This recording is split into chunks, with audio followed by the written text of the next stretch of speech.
한 주간 지역에서 가장 주목받은 뉴스와 여론을 소개해드리는 이슈 브리핑 시간입니다. 정부가 동해 심해 가스전 개발 사업 대왕고래 프로젝트의 경제성이 없다고 판단했습니다. 기대했던 수준의 석유와 가스가 확인되지 않았다는 건데요. 사업 지속 여부를 둘러싸고 다양한 의견이 나오고 있습니다.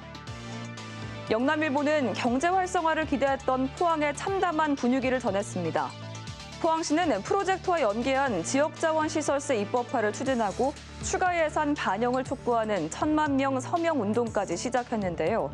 산업부 발표가 찬물을 끼얹은 셈이라고 평가했습니다. 포항시는 일단 정확한 데이터 분석을 기다려보겠다는 입장입니다.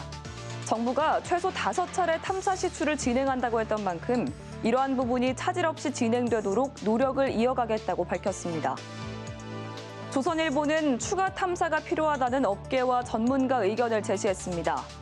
노르웨이는 1966년부터 4년간 33번의 탐사 끝에 에코피스크 유전을 찾았고 1860년대부터 탐사를 시작한 이집트도 2015년이 돼서야 가스전을 찾았는데요. 에너지 안보나 가격 협상 측면에서도 국내 석유 가스전 개발은 의미가 크다며 꾸준히 인내심을 갖고 프로젝트를 진행해야 한다는 유승훈 서울과기대 교수 의견도 함께 소개했습니다. 경향신문은 프로젝트 추진에 대한 우려를 전했습니다.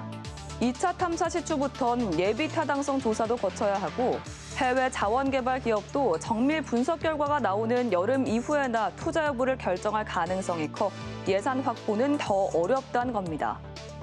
국회 예결특위 소속 민주당 의원들은 정부의 사과와 검증을 요구했고 산중위 소속 민주당 의원들은 전체 프로젝트 전면 재검토를 촉구했습니다.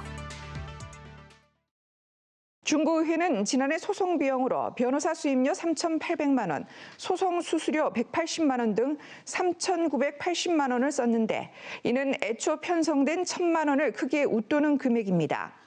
중구의회는 비의혹이 있는 권경숙, 김효린 의원을 징계하는 과정에서 법정 다툼이 벌어져 지출액이 늘었다고 설명했습니다. 대구 중구의회가 의원들의 각종 비위로 얼룩지고 있습니다. 불법 행위 등으로 의원직에서 제명되거나 징계받는 일이 반복되고 이로 인한 소송전이 올해도 계속되고 있는 건데요. 서울신문은 의원직을 잃은 배태숙 전 대구 중구의장의 소식을 전했습니다.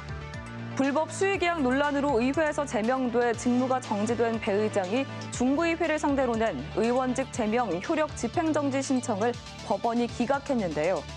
재판부는 사건 처분의 효력이 정지되면 지방의회 회복이나 주민들의 신뢰 확보에 상당히 부정적 영향을 미칠 것으로 보인다며 공공복리에 중대한 영향을 미칠 우려가 있다고 밝혔습니다.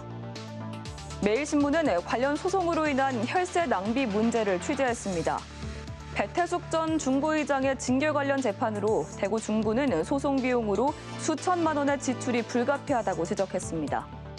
중구의회가 올해 책정한 소송 비용은 1,060만 원 수준으로 변호사 수임료뿐 아니라 고난소송 착수금과 가처분 신청에 따른 비용까지 감안하면 추경이 필요한 상황인데요. 익명을 요구한 한 중구의원은 불필요하게 혈세가 쓰이는 일이 없도록 의원들 스스로 높은 도덕적 기준을 적용할 필요가 있다고 전했습니다.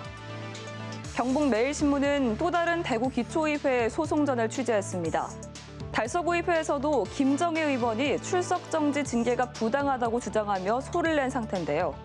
김 의원은 직원 갑질과 허위사실 논란으로 출석정지 20일 징계를 받자 법원에 징계 효력 정지 가처분과 징계 처분 무효 확인 등 청구소를 냈습니다. 문제는 구의회가 소송에 대응하기 위해 의회 예산을 지출해 변호사를 선임하고 있다는 건데요.